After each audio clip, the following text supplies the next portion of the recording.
তো হ্যালো বন্ধুরা, আবার চলে এলাম একটা নতুন মিনি ব্লগ নিয়ে। তো এই ব্লগটা আমি শুরু করেছিলাম বারাসাত থেকে। আর আমরা সবাই মিলে যাচ্ছি আজকে বিয়ের কেনাকাটা করতে। দেখলাম এখানে খুব সুন্দর একটা পুজোর অনুষ্ঠান ছিল, তার জন্য শিবমন্দিরে সুন্দর করে সাজছিল। এই দেখো দোকানে চলে এসেছে, এখানে মা বসে আছে। আর দেখো প্রচুর কালেকশন ছিল শাড়ি। আর আমরা তো বিয়ের কেনাকাটা করতে এসেছি, বিয়ে যাবতীয় যত ছেলের বাড়ি থেকে মেয়ের বাড়িতে কত রকমের শাড়ি দেয় তত, সেই হিসাবেই শাড়ি দেখতে এসেছিলাম।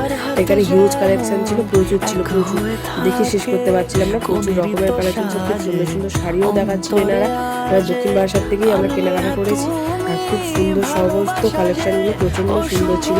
আর এখানে দেখো সবাই মা, পিসি, বোন, দিদা সবাই মিলেই চুজ করছিল শাড়িগুলো।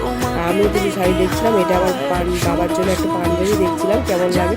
আর এই শাড়িগুলো কত সুন্দর, এগুলো মিনিমাম বয়স্কদের জন্য শাড়ি। আর নতুন বউয়ের জন্য যে শাড়িটা নেওয়া হয়েছিল সেটা হচ্ছে এই শাড়িটা, এই গোলাপি কালারের শাড়িটা নতুন বউকে। তোমরাই বলো এই শাড়িটাকে কেমন লাগছে, কত সুন্দর লাগছে। আমার তো প্রচণ্ড ভালো লাগে শাড়িটা, একবার দেখেই পছন্দ করে নিয়েছি।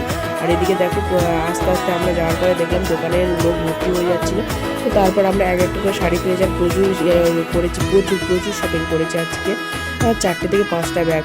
আর আমার হাতে তো আপনার এখন দেখতে পাচ্ছি 2টো ব্যাগ, আমাদের কমপ্লিট এখন শপিং। কিন্তু না 2টো ব্যাগ না, এখন আমাদের হাতে ছিল প্রচুর, আরও আমার দিদা মাদের হাতে 4টে ব্যাগ ছিল। তো তারপর খেয়ে দিয়ে বাড়ি চলে এসেছিলাম, ওখানে কিছু কেনাকাটা করেছিলাম। বাড়ি এসে দেখলাম বিয়ের কার্ডগুলো এসে গেছে, তো সেইগুলো আমরা গুছাচ্ছিলাম। তারপর এটাই হচ্ছে বিয়ের কার্ড। আর বিয়ের কার্ডটা কেমন হয়েছে তোমরা কমেন্টে জানিও। কার বিয়ে সেটা সারপ্রাইজ কিছুদিন পরে বলবো। তো ভিডিওটি কেমন লাগলো প্লিজ কমেন্ট করে জানিও। আর এদিকে আমরা করছিলাম বিয়ের কার্ডগুলো মুড়ে সেগুলোকে প্যাক করছিলাম। তো দেখা হচ্ছে বন্ধুরা পরের কোনো ভিডিও কেমন লাগলো প্লিজ কমেন্টে জানিও। তো টাটা।